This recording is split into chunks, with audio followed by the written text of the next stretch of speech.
first iPhone came out, and there was 1 month into the release of the iPhone, arguably the most influential, impactful piece of technology in modern history.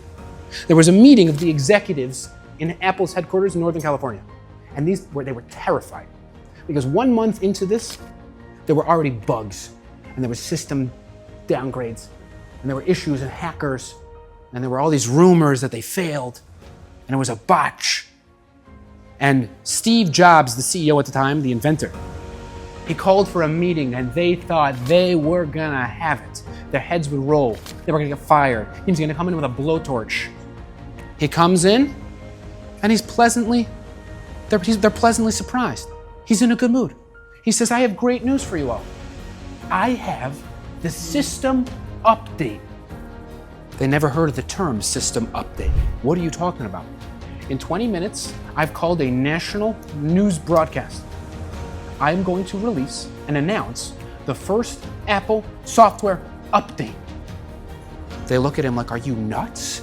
You're gonna stand in front of the world and admit that we failed? You're gonna stand in front of the world and admit that there were issues? He says, no, I'm not admitting a failure. I'm declaring an update. Big difference. From that day forward, Apple changed the entire tech world by inventing something called software updates. Because if you're great, you update.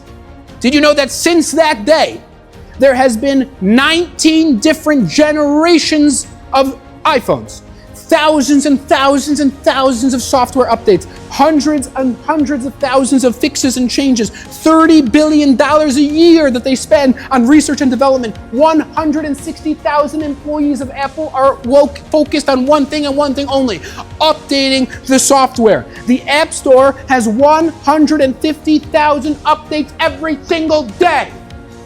Because when you have a product that's awesome, you get better.